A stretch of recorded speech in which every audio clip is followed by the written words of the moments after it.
जी नमस्कार दोस्तों, आप सभी का स्वागत है एमबी राजेश इलेक्ट्रिकल्स में। दोस्तों ये जो पैनल हमारे सामने देख सकते हैं, ये हमारे एक समरसिबल कंट्रोल पैनल है। समरसिबल दोस्तों घर में होती है, उसकी हमारे पास में पैनल है। ठीक, तो यहाँ पर यदि आप देख सकते हैं तो ये हमारी लूबी कंपनी का पैनल है, जो समरसिबल लूबी कंपनी का पैनल है। तो इसमें क्या दिक्कत है सर दोस्तों, इसमें क्या है, जब हम ग्रीन पुश बटन, यहाँ देखें स्टार्ट पुश बटन है, यहाँ पे स्टॉप है। तो जब हम ग्रीन पुश बटन को दोस्तों प्रेस करते हैं तो हमारे कॉन्ट्रैक्टर वो चालू होती है। ठीक, तो यहाँ पर जल्दी इसको अंदर खोलते हैं।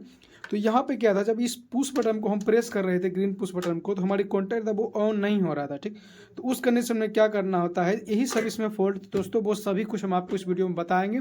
और इसका जो फॉल्ट था, किस प्रकार से और कोई फॉल्ट आती है, उसके साथ साथ आपको बताएंगे कि इस पैनल में यदि किस प्रकार से कोई प्रॉब्लम आती है तो उसको आप किस प्रकार इसको ठीक कर सकते हैं। ठीक, तो वो सभी कुछ इस वीडियो में आपको बताएंगे। और हमारे साथ में जो प्रॉब्लम आई है वो भी हम आपको बताएंगे इसमें क्या दिक्कत है। ठीक, जैसे कि हम आपको बताएं, इसको हम प्रेस कर रहे हैं तो हमारी जो कॉन्ट्रैक्टर है दोस्तों वो पिकअप नहीं हो रही थी। ठीक, तो यहाँ पर देखेंगे कॉन्ट्रैक्टर थी, ये पिकअप नहीं हो रही थी। फिलहाल देखेंगे तो ये कॉन्ट्रैक्टर हमने चेंज किया है। तो जो जूना वाला कॉन्ट्रैक्टर वो हम आपको दिखाते हैं। तो हमारे पास में ये कॉन्ट्रैक्टर इसमें पहले से लगी हुई थी, ये हमारी ख़राब हो चुकी है। और क्या खराबी थी इसमें वो हम आपको आगे बताएंगे। फिलहाल हम देखें यहाँ पे दूसरा कॉन्ट्रैक्टर लगा चुके हैं, यहाँ पे न्यू कॉन्ट्रैक्टर लगाए हैं ला के। तो अभी इसमें दिक्कत क्या थी, इस पुश बटन को हम प्रेस कर रहे हैं तो ये हमारे कॉन्ट्रैक्टर पिकअप नहीं हो रही थी। ठीक, इस कंडीशन में आपको क्या करना है, आपको सबसे पहले इस कॉन्ट्रैक्टर को चेक करना है। कॉन्ट्रैक्टर में आपको क्या क्या चेक करना है, चलिए वो हम आपको बताएंगे। तो सबसे पहले दोस्तों यहाँ पर देखें ना, ये साइड में नीचे एक साइड देखेंगे, ये यहाँ पे ये तो दो वायर है दोस्तों, ये आपकी पावर की है जो यहाँ से निकल के समर्सिबल में जाती है। उसके बाद दूसरी इसके नीचे देखेंगे तो यहाँ पे आपको दो वायर दिख रही होगी, एक ये है एक ये है। तो यहाँ पे इसकी कॉइल की कनेक्शन होती है, जो इसमें कॉइल होती है दोस्तों, वो कॉइल कनेक्शन यहाँ पे की जाती है। इसको भी आपको चेक करना है। तो इसमें क्या था, कभी कभी क्या होता है, जो कॉइल यहाँ पे जो व्हाइट कलर में आपको दिख रहा है इसके भीतर ये वाला, तो ये यदि इस कॉइल में कोई प्रॉब्लम होती है, कॉइल ख़राब हो जाती है, तो क्या होती है, जो कॉन्ट्रैक्टर हमारी पिकअप नहीं होती है। जब कॉन्ट्रैक्टर हमारी जो पिकअप नहीं, इसमें जब सप्लाई ही नहीं जाएगा, और सप्लाई जाने के बाद जब ये पिकअप नहीं होती, आपको पता है कि ये सप्लाई यहाँ तक आएगी लेकिन यहाँ सप्लाई यहाँ पे नहीं आएगी। और ये किस प्रकार स्विचिंग होती है, तभी यहाँ का सप्लाई यहाँ आती है। और एक चीज़ तो बता दें दोस्तों, इस कॉन्ट्रैक्टर के ऊपर हमने एक वीडियो भी बनाया है कि किस प्रकार इसको चेक किया जाता है। वो कॉन्ट्रैक्टर आप जाके देख सकते हैं कॉन्ट्रैक्टर को किस प्रकार चेक किया जाता है। यदि उस चीज़ को देख लेते हैं तो यदि आपके साथ में इस प्रकार से कोई सिचुएशन आती है तो आराम से आप उसको फाइंड आउट कर पाएंगे। ठीक, तो यहाँ पे क्या था, ये भी ख़राब थी, ये कॉन्ट्रैक्टर हम चेक किए थे, हमारी कॉइल नहीं बता रही थी, कॉइल हमारी ख़राब थी। तो उसके लिए यहाँ पे एक प्रॉब्लम ये था। उसके बाद जब यहाँ पे देखेंगे तो यदि इस मेरे सिचुएशन में दोस्तों इतना ही था। ठीक, तो उसके बाद इसमें क्या क्या फॉल्ट होती है वो चीज़ हम अभी देखते हैं। कभी कभी क्या होती है, इससे पहले एक और पैनल आई थी तो उसमें भी प्रॉब्लम था दोस्तों, उसका भी हम कॉन्ट्रैक्टर एक चेंज किए थे। ठीक, वो फिलहाल भी अपने पास में नहीं है, वो इधर उधर फिका गया होगा। तो फिलहाल क्या था उसमें उसमें लेकिन वो स्टार्ट हो रही थी, पैनल वो स्टार्ट हो रही थी।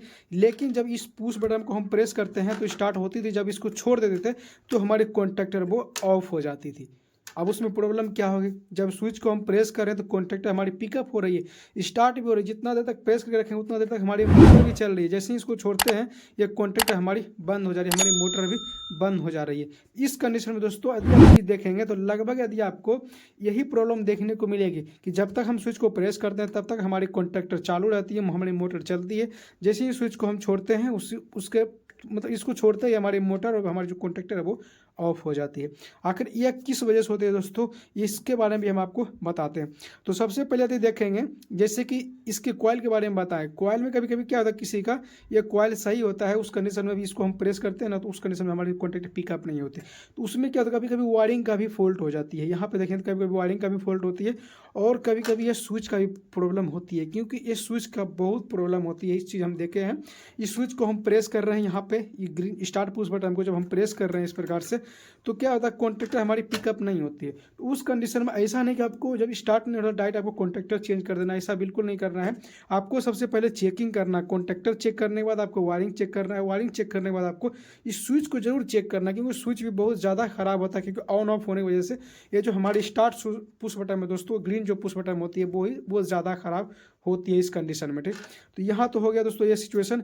यदि इस सिचुएशन में यदि आप स्टार्ट पुश बटन को प्रेस कर रहे हैं और आपका कॉन्ट्रैक्टर ऑन हो रही है, और जैसे ही इसको छोड़ते हैं ये आपका बंद हो जा रही है। इस कंडीशन में आपको करनी क्या है, यहाँ पे सबसे पहले यहाँ पे टू पोल का है, तो सबसे पहले यहाँ देखें तो आपको यहाँ पे 1 और 2 3 4 इस प्रकार से आपको 4 पॉइंट दिखेंगे। ठीक, तो उसमें से आपको ये चीज़ पता करना है कि इन चारों में से, मतलब ये दो टू पोल का है, तो इन दोनों में से कौन सा पॉइंट को होल्डिंग के लिए ली गई है।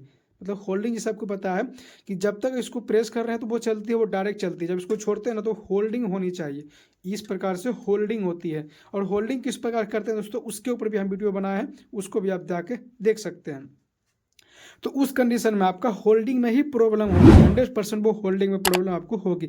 होल्डिंग में आपको दो तरह से प्रॉब्लम हो सकती है, या फिर वायरिंग में हो सकती है, या फिर आपका जो यहाँ पर देखेंगे ये पॉइंट और ये पॉइंट हमारी एक होती है, नॉर्मली ओपन होती है इन दोनों के बीच में। जब इनको हम प्रेस करते हैं स्विच बटन को तो ये नॉर्मली क्लोज हो जाती है, इसके और इसके बीच में पहले से जुड़ा हुआ नहीं रहता है। जब इसको प्रेस करते हैं, जब इसके कॉइल में सप्लाई जाती है, ये स्विच हमारे नीचे को ओर जाएगी और नीचे को ओर जाने के बाद ये पॉइंट और ये पॉइंट को आपस में जोड़ देती है, ठीक। तो उसी प्रकार से जब इनको प्रेस करेंगे तो हमारी कॉन्टेक्टर पिकअप होगी, और पिकअप होने के बाद जो कॉइल में सप्लाई जाएगी तो यहाँ का सप्लाई यहाँ पर आएगी, और यहाँ आने के बाद क्या होगा, ये यहाँ तो मोटर वो चलेगी, लेकिन जब इसको छोड़ेंगे तो होल्डिंग नहीं हो पाएगी, और होल्डिंग ना होने की वजह से क्या होता है, कॉन्ट्रैक्टर वो होल्डिंग को छोड़ देती है। उस कंडीशन में हमारी जो मोटर है वो बंद हो जाती है।